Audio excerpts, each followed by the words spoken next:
Hello, welcome back, everyone. Welcome back from the break. I'm waiting for more people to join and then we can start answering the questions we got. Hi, Khadija. Good of you to join us. How are you doing today?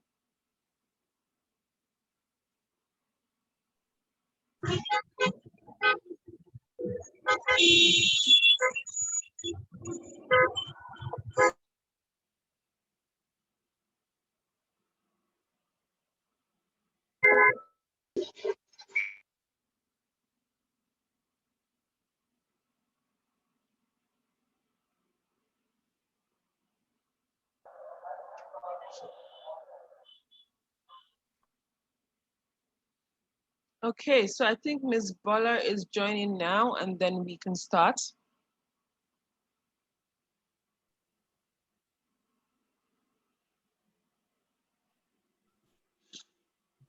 Hello, Ms. Bola, can you hear me? Yes, I'm back. Yes. Okay, great. So the floor is yours. Okay. Welcome back, everyone. So let me start with the issue of challenge. I remember there was a time, this must have been about 7 or 8 years ago. We had an issue with the Standard Organization of Nigeria. One of the issues was that they wanted us to have the SUN number for all our different products. They wanted us to, they just some stuff that they wanted from us, and we felt we had done the needful. And they came over to the factory and they locked up the factory. And that day for me was just, it was a potpourri of all sorts of emotion. I felt like, how can I find myself in this environment where I'm a job creator, for crying out loud? I'm putting, I'm employing people,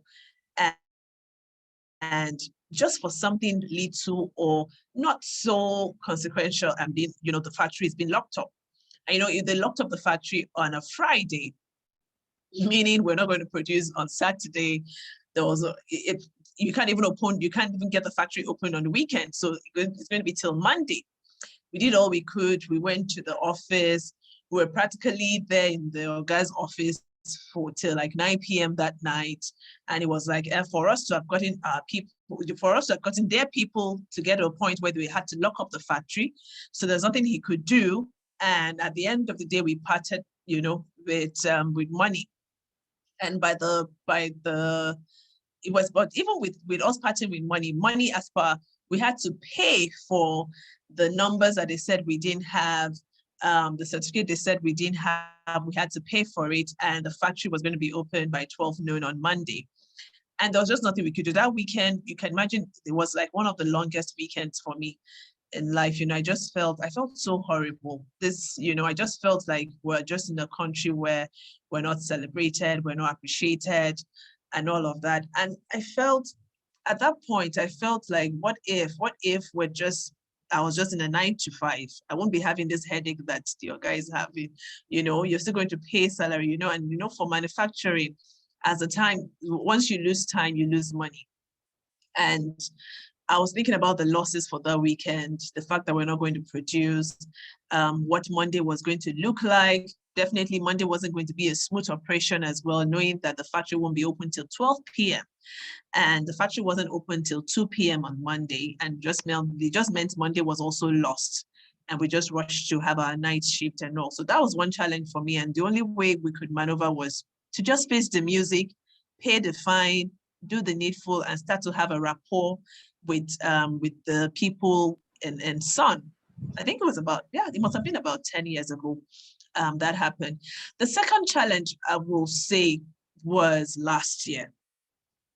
Here we are running our operations. We had over, so last year was the second, sorry guys. So last year was the second major challenge that we've ever faced on this journey. We had about 55 containers of raw material stuck at the port for over 4 months. So the material got in March, or the containers got in March, and for some reason, ports jam-packed, all sorts of excuses. We didn't get our material out until April, May, June, July. It was up to end of July. And it took almost, so for the whole of March, we had products we were selling. For the whole of April, we were not producing, but because the products were already in the market, customers were not feeling it at this point. And it was a horrible time for us. We still had to pay, salaries. Of course, at some point I was caught in between not paying salaries and just explaining to the guys, at least you can see that they're all at home. We're not producing. We've all lockdown wasn't affecting our business, but the port being jam-packed was now affecting our business. So we had to all stay at home. And I had few challenges. The challenge of, do I keep paying salary knowing that I'm not producing anything? How do I keep paying salary? Of course, it's just automatic. The staff know that we're not producing, we're not selling. Where do they expect the salaries to come from? And we had a roundtable discussion again with my family. And, we got to a point where my dad just said, Bola, let's pay the salary. At some point I told him, I said, it doesn't make sense. It's not advisable. We shouldn't even do it. We're going to be paying it from our own pockets, not from the business. And he said something. He said, this business, this challenge is not going to last forever. We'll come out of this. But again, how we treat these people while we're in it is what is going to make us, is what's going to actually make them see, as in test the true vision and the truth in us. We've always said, our people are our greatest asset. We cherish the people more than our machines. We cherish the people more than whatever it is that they're doing. We care about the people. Now this is a true test of, do you really care about the people? These people will not think that you won't be fine. Even if you're not fine, they will never ever think you're not fine. They believe that you just have it somewhere and you're fine. So even if it means borrowing this money, I think we should borrow this money and pay the salaries, knowing that we're going to bounce back out of this. And we did. And that decision that we took to pay, we paid the salaries for 3 months without production. And that decision, I think, was a major turnaround for some of our staff that would have even felt that I've ever felt maybe this company doesn't care. That was a time to actually really show them that we truly care and we're mindful of them. That for them was, it wasn't like they were not expecting it, but it's kind of just really, really drew got more of their loyalty again to the company, knowing that these people are people that really care about their people. So that's one. And and another thing we did on the side of customers, so that was on the side of the staff. Now, on the side of the customers, you now have distributors who are calling you month in, month out. We're not getting our material. We're not getting our product. What is happening? Are you guys shutting down? And there was no other excuse we could give other than just informing them. So another thing I did on the side of the customer was I kept informing them. I kept bringing them up to date. I kept telling them every step of the way what we're doing with the port. I would share information with them on a daily. In fact, I was communicating with the customers more than I would have naturally communicated with them when things were going well. So now for this challenge that we had, I was talking to them almost every day.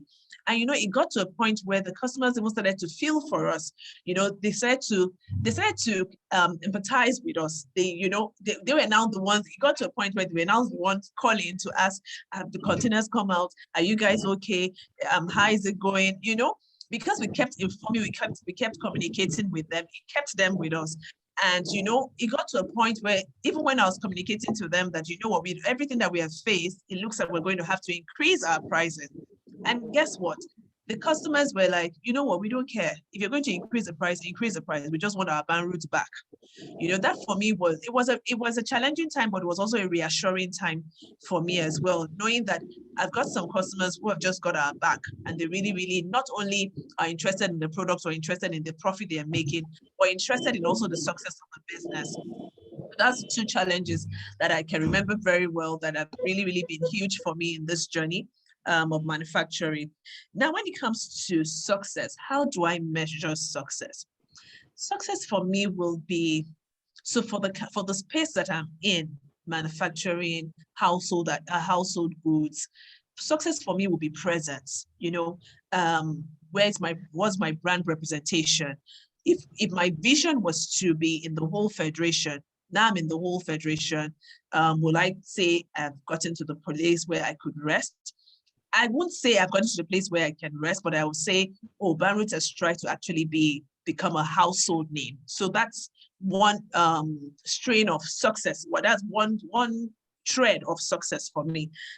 Success will also be acceptance of our product, and not only acceptance, now loyalty to the product as well, where I've gotten to a point now where there's some supermarkets that if they don't carry our brands, they're the ones calling to say their customers are disturbing them, asking the Banrut brand. There are times when what we do to customers that are notorious with payment, we halt supplies to them, and we find out that they keep coming to apologize and say, oh, you know what, their customers are beginning to bug them to say they really want this product. And that for me, it's a sign of success as well. And success also for me will also be growth in terms of capacity, growth in terms of the people. So we started with about 35 people. Today we're about 300 for working in Banrut. So that for me, growth, showing that, having that growth chart is also success for me.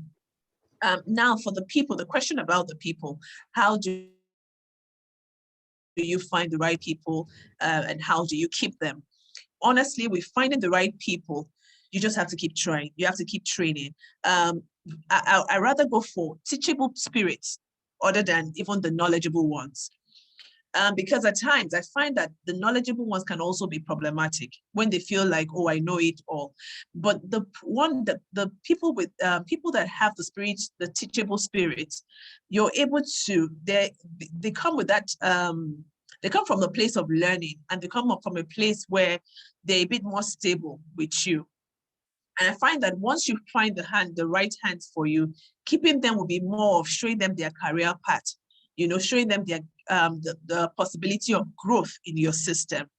And I think what happens is that for some people that leave organizations, some of them leave because the organization hasn't shown them any reason to stay, any reason of the organization has not been able to prove to them that there's a possibility of growth, personal growth and career growth. So what we do in Banrut is that we do a lot of training, both for the factory workers and also for the marketers and even for the admin. So once you've done up to like 2-3 years with Banrut, you must have done one training or the other. We're big on training our people. We're big on actually working as one family. We're also very diverse in culture. If you come into Banrut, you'll find all sorts of tribes, in Banrut. We're very fair. And I'll say personally, I'm a very fair boss, but I'm very firm. I don't have any permanent friend or any permanent enemy. If you're good on your job, then you're my friend. You're not good at your job, you face the rod, so to speak. So to keep the people. And another thing we must see is that people they're our greatest asset, really, in business, because who are we without our people? I can't run the machines myself. I can't do everything myself. I can't be, yes, I might have been the initial marketer, but I'm not the marketer today. We have over 50-something marketers nationwide. So, when you see the people as your greatest assets, you would treat them right. What matters to them must matter to you. That's how it is. There are days when it can be bothersome because people come with all sorts of issues, forgetting that you have your own issues. But, it behoves on you as the leader to just suck it in, accommodate it, and still, respond to them.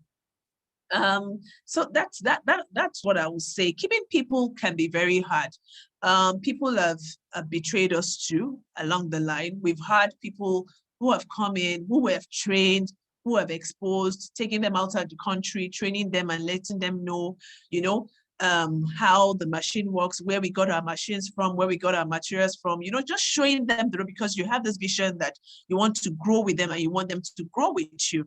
Now, those people have also betrayed us, where they go out to look for someone who also wants to do the tissue business. And you know how people are. People just feel like, okay, if I want to do something like Coca-Cola, once I can get the production manager of Coca-Cola, then I can be as great as Coca-Cola. That's our mentality here.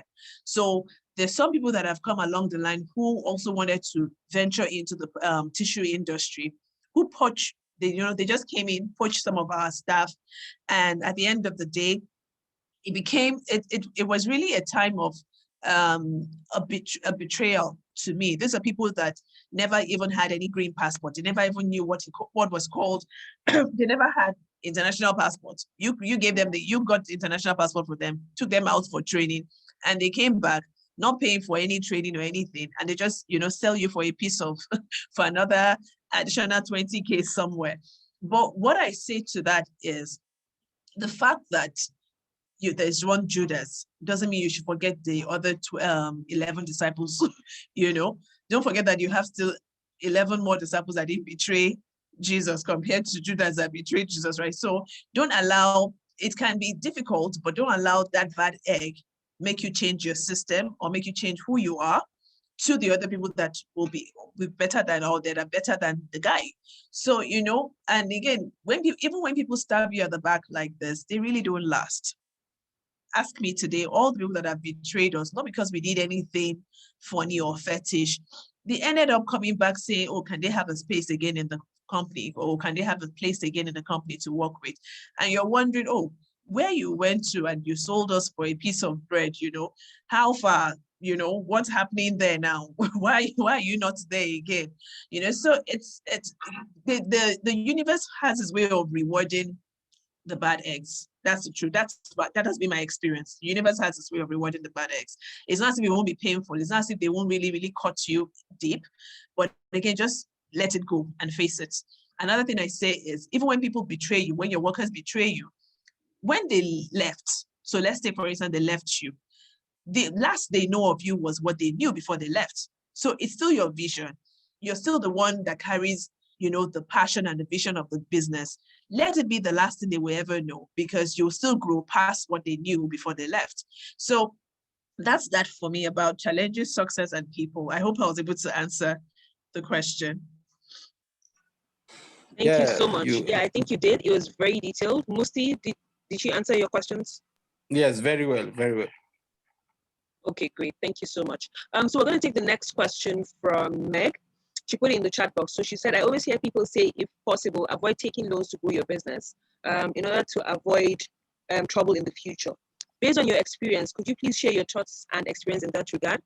So with regards to taking loans. Yeah, so I agree with those people. For the start of your business, avoid taking loans. If you can, please don't take loans. Because you really don't know how the business is going to do. You really don't know the kind of challenges you're going to face in the business. So first year for us was a loss in Banrut. We lost money.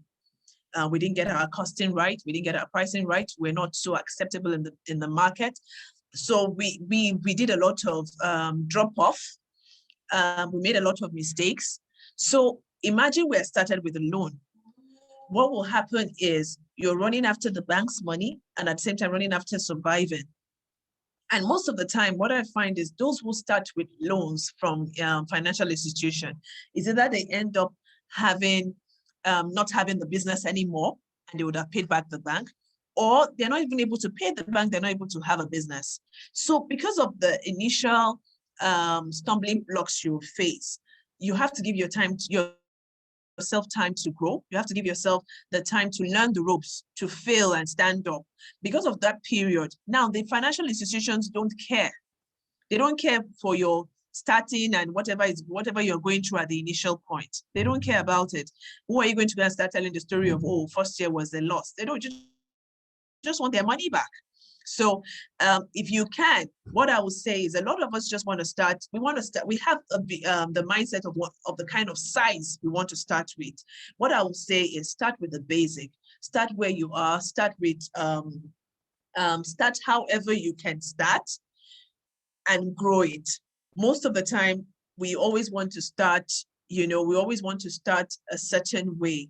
And sometimes the environment doesn't afford us, that luxury. So start with what you have and just watch it. Make sure you're meticulous enough. Make sure you're diligent enough to watch it grow.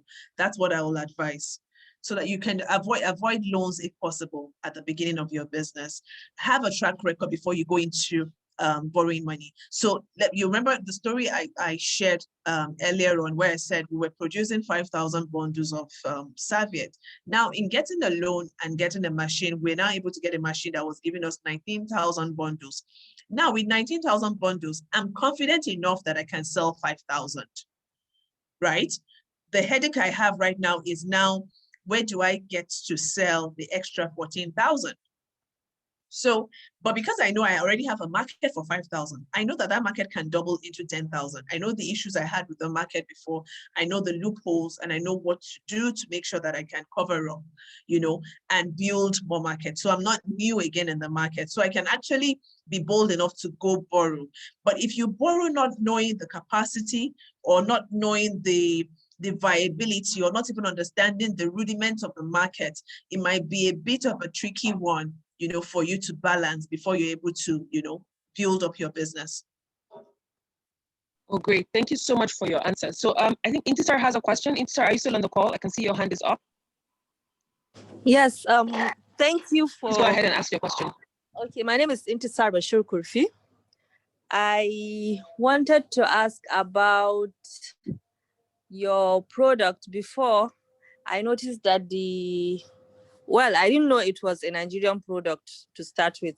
So I'm really proud of you, and it's something that is very commendable because of the product. I had never thought that it was a Nigerian product before till today.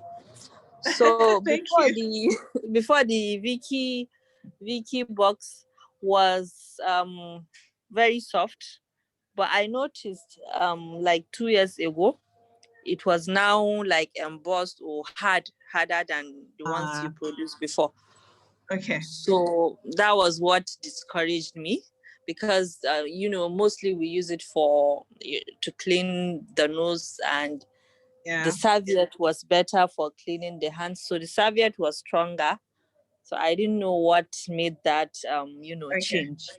And I don't know why you have so many names across board. Is it everyone will say, okay, this time it should be my name, and so I don't know. Okay, it was just one way.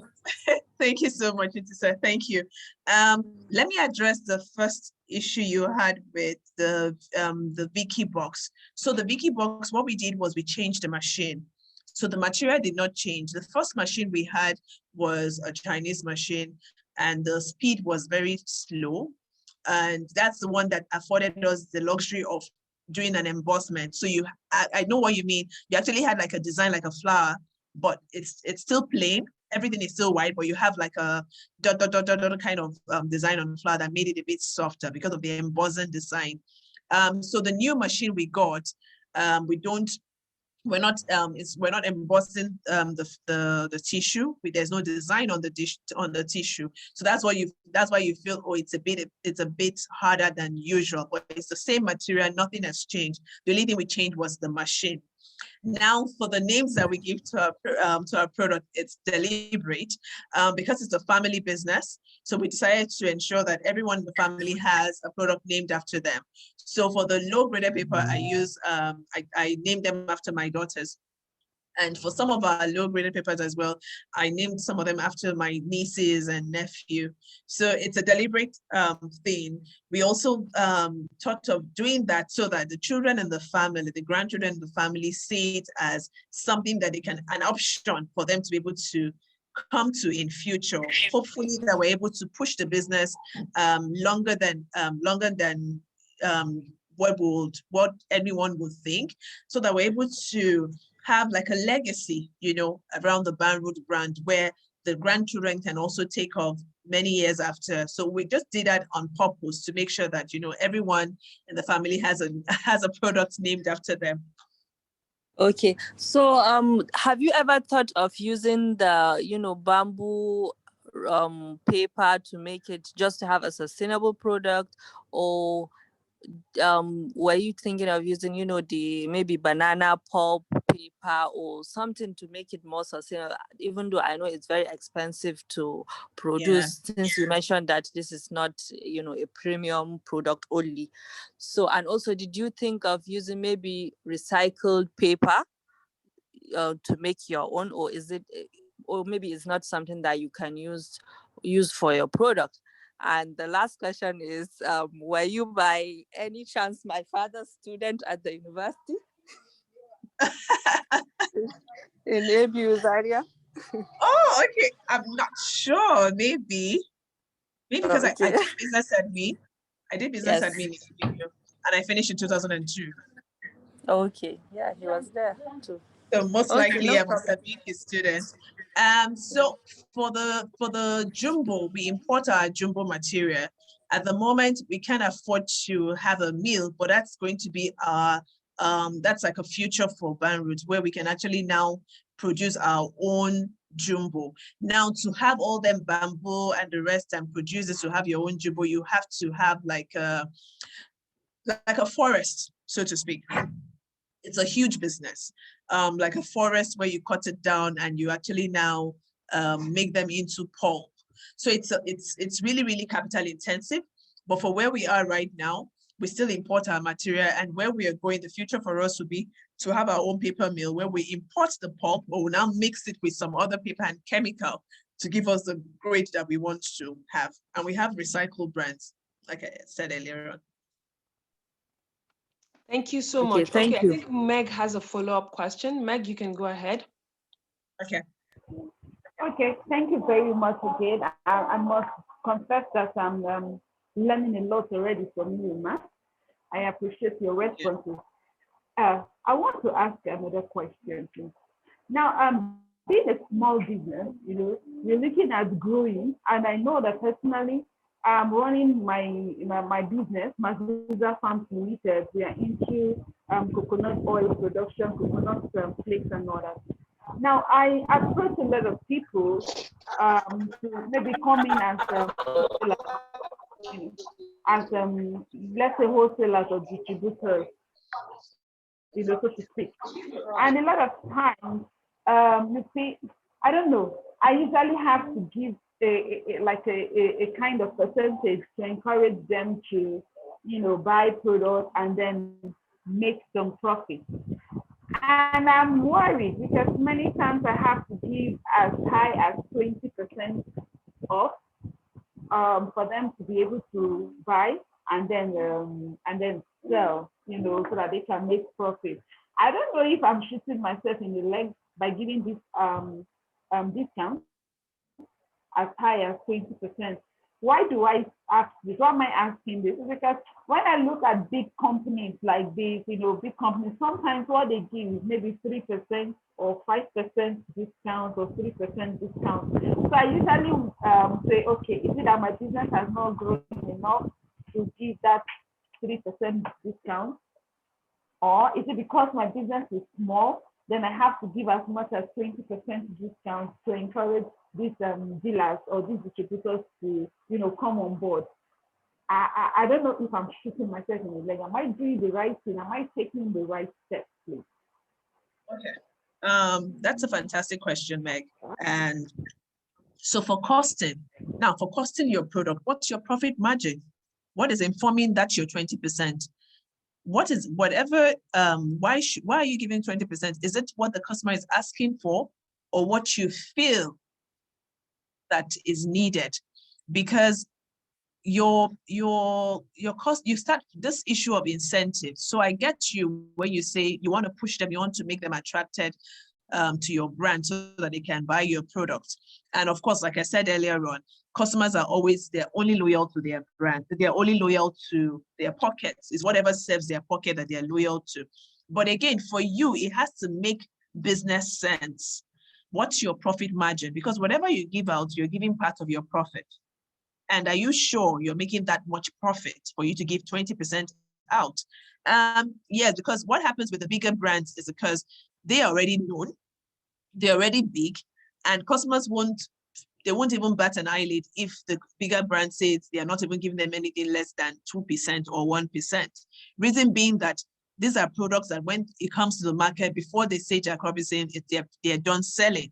So maybe it would take them longer time to sell off your products. So they kind of demand more from you, but you shouldn't be giving as high as 20%. You have to do your numbers. You have to work your numbers. What the 20% you're giving is part of your profit. Why are you making that much profit in the first place? So you need to look at your numbers before you can say this is the percentage you're given. And you also have to, don't just give the percentage flat on a random like that. Give it, attach it to volume. So how incentive works in manufacturing business. So I'm giving you an incentive of 3% or 5%, but I'm tying it to a volume. You don't get, so there's a way we do it.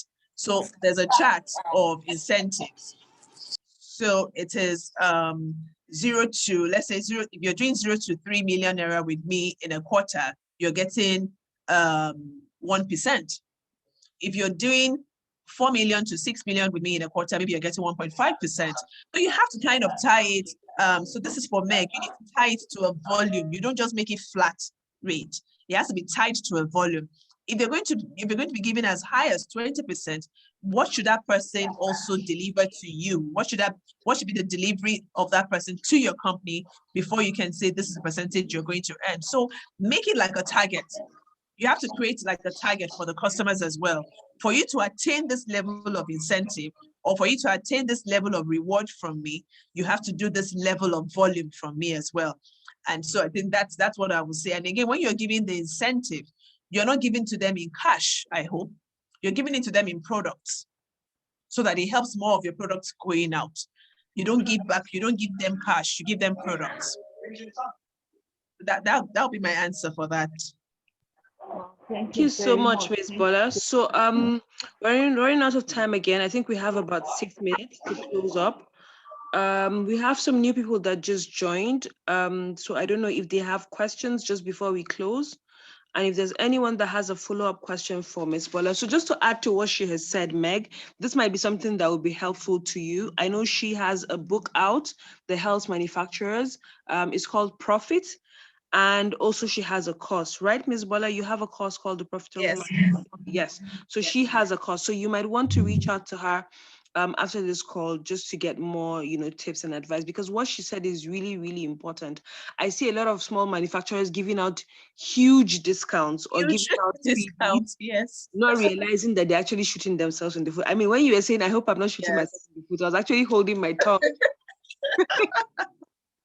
There's actually a note. So as the profitable manufacturer course the profitable manufacturer course is the whole bit, where from your idea to costing, to sales, to distribution, to hiring, to HR. Now there's another course that has been on since, it's an online course since January. And we've had a lot of people come on it, and that deals with only sales.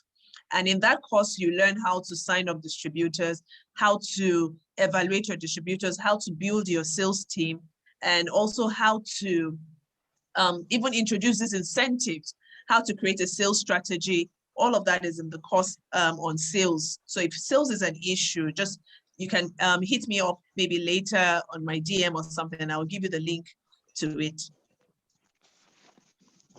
Amazing. Thank you so much for sharing, Ms. Bola. So I'm going to quickly close this session now, but I want to give you a minute or two to just, if you have any final words for the people that are still on this call, or any final thoughts, because for me, I feel people don't always have access or don't always feel comfortable coming up to people like you to ask questions, right? That was why this particular session was important for me. Even though it's not like you're not approachable, right? Because I know that you're approachable, but I'm saying most of the time people get intimidated when they see the numbers and when they see, the kind of work that you're doing. So is there any final words that you want to share with, these young manufacturers, young entrepreneurs that really, from what you've heard, have so much questions and sometimes, of course, doubts while on their journey? The truth of the matter is that it won't be easy, but it's worth it, and you'll be able to achieve it. Just stay and be Be true to yourself, be real. And again, if you have anyone like myself or any other person, I know that people can be very funny and they're not approachable. If you have anyone that you think can answer the question for you, just reach out to them. What's the worst that can happen? No, right? That's the worst that can happen. For me, I can learn from anybody. If a 5-year-old comes into the room and I know that that 5-year-old has something that I need, I will sit my ass down and listen. There are two things that I want to say to us in closing: presence and relationship.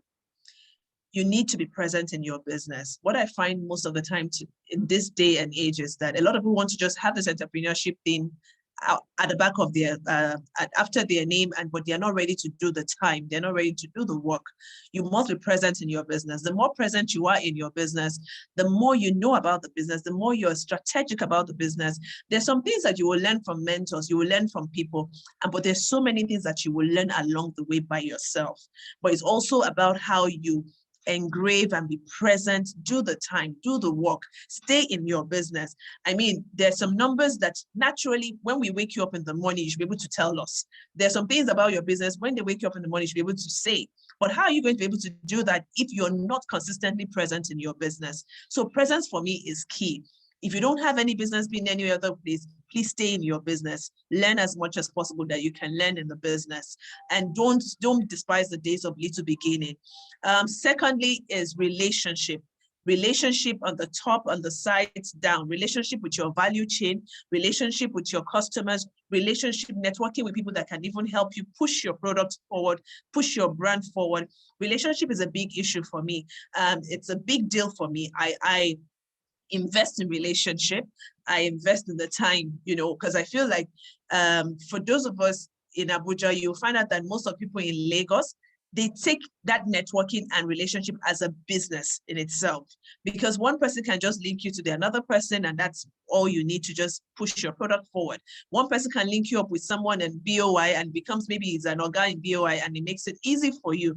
Relationship really, really matters in this space that we're operating in. So please, let me emphasize again, presence. Be present in your business. Know all that you need to know in your business. And secondly, relationship. It's a big deal for me. These are things that have really, really worked, for me. Thank you guys so much, Ms. Bella. Thank you so much. Musti, I can see your hand is up. If you can talk as fast as 30 seconds, I'll allow you speak before we close.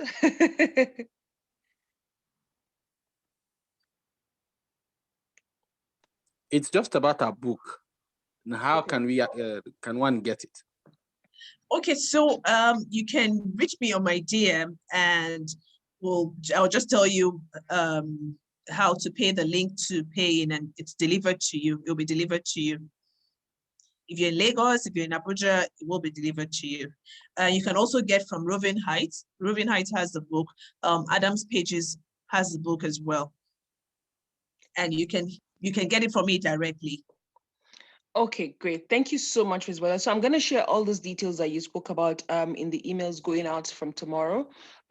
So thank you so much for spending your Saturday evening. Don't have it for 5,000. I truly appreciate it. Enjoy the rest of your evening. Thank you, everyone. Thank you for joining us.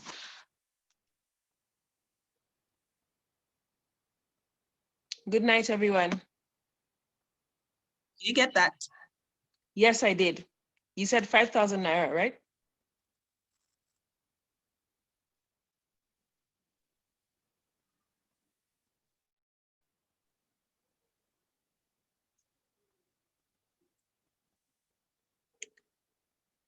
Thank you, everyone.